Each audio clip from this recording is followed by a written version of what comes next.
Hi there. I'd like to talk about kindness today. The truth is, I'm talking about kindness now, and at the end of September, I want to do a whole talk on a Sunday morning about kindness. I think it's really important right now. I found a quote that my mother shared with me by Albert Schweitzer that I really love, and I'm going to read it. I'm going to look over here. He says, "Constant kindness can accomplish much.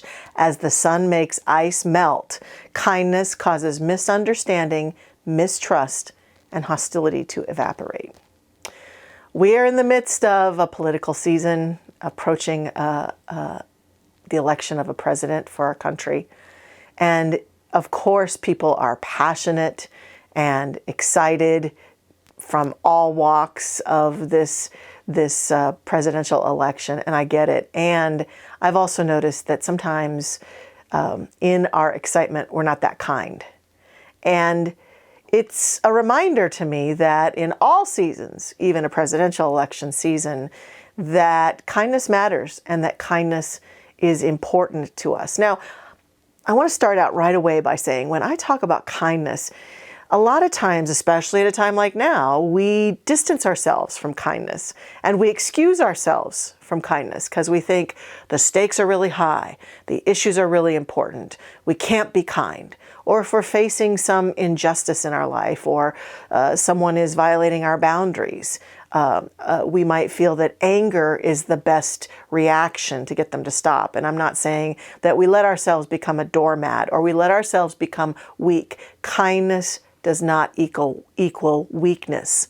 Honestly, I think kindness, clear, kind, powerful kindness is the strongest position that we can take in any conversation. I mean, just think about it. Think about all the times in life where someone may not have treated you kindly. Did it work? Did it make you feel better? Did it make them feel better? I don't think so.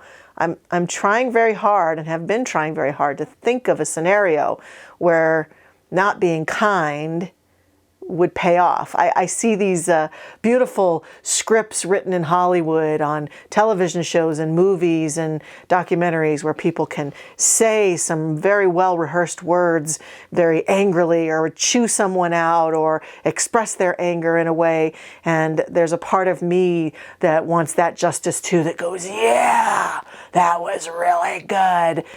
And yet, in the realm of human behavior, I think that kindness can be strength even when asserting our boundaries.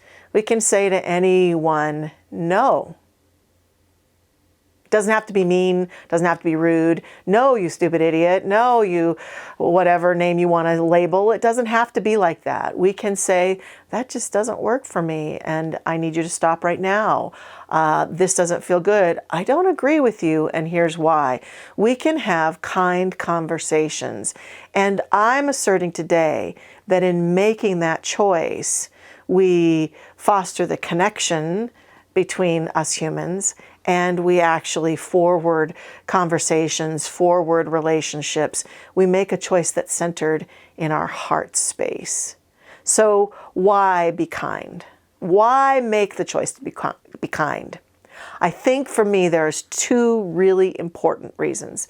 The first one is that I believe that part of what we're all here to do as spiritual beings is to duplicate the nature of the divine in our experience, in our daily life, to find as many ways as we can to be God-like, to sense that God presence as us and live in it and from it and express it.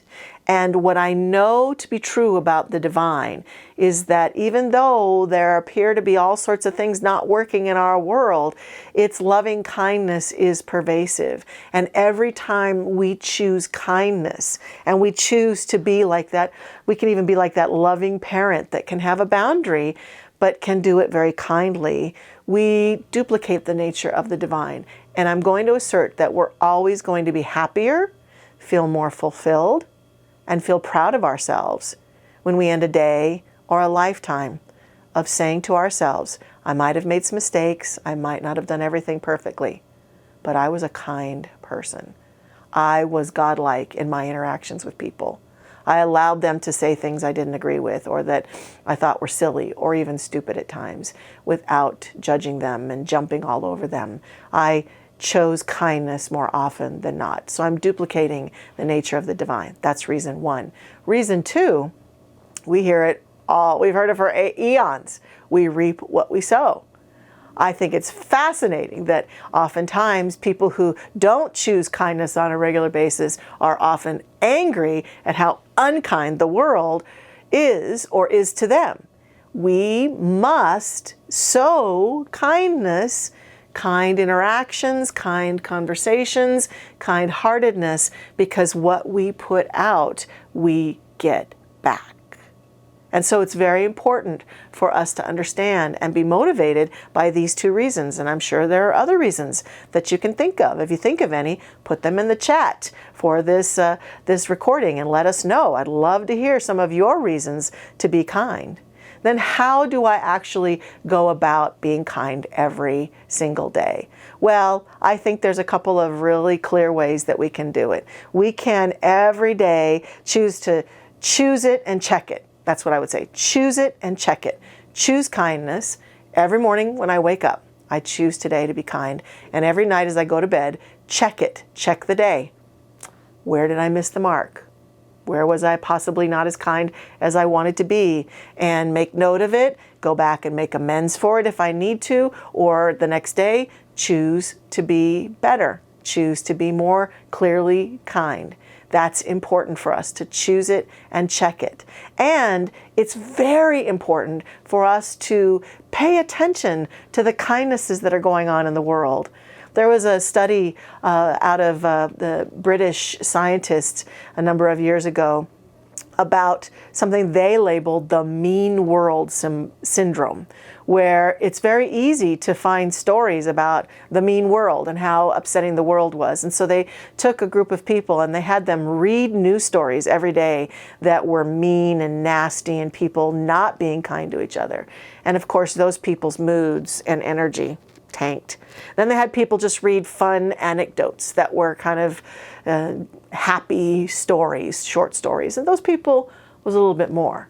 Then they had a group of people who they had read stories about human beings being kind to each other every day. Well, those people's mood and energy and light just shot up.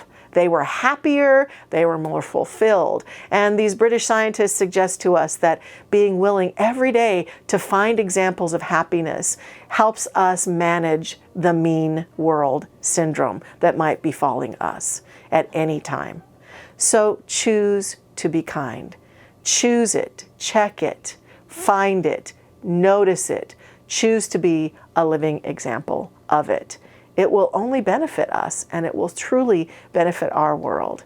And I close with Aldous Huxley, the great philosopher, who talks about after all of his work and in working with humans and trying to figure it out, the best advice he could come up with for us was just be kind. Just be kind. Thanks for tuning in. I invite you to just be kind. And now I invite us to take a moment to pray together. So just take a deep breath with me. Our first activity after this conversation is an invitation to tune into the kindness of the divine. And what that means to me is the unconditioned love that permeates this universe. It's always available. Humans may or may not ever choose to see it, feel it, accept it, own it, allow it. However, in this moment of prayerfulness, we are actually choosing to embrace and be embraced by that unconditioned love. To feel that the greatest kindness of the divine love that is unconditionally expressing to us and through us is the greatest gift that life, that God, that the infinite, that the universe gives us. That at any moment we can tune in to feel this divine love. And it can guide us. And this day, I accept and affirm that this presence that is everywhere and is right here and right now is guiding each one of us into kind words and kind actions, helping us to feel and sense that deep wisdom within us that knows that we can make choices to be a kind human being, to support other people with our words, our deeds, our actions, our thoughts, our prayers, to stand in love and clarity with people that we choose to have boundaries with, or choose to express our ideas or opinions with, or that we share this life with. Accepting and affirming that we can be totally who we are, share our preferences, live the life we want to live, and still be a kind, loving presence to those we share this life with. I accept and affirm that this is the truth of each one of us right here and right now, and that we can give gratitude each day for the kindness that befalls upon our lives from other people and from people who think about us lovingly, from the conditions that manifest in our experience that are joyful, and the ways we are helped and supported. We are in a cycle, a circle of kindness at all times. And I am so grateful that this is the truth of us. And in this place of profound gratitude, I simply give thanks. I let this go. I let it be. It is done. And so it is.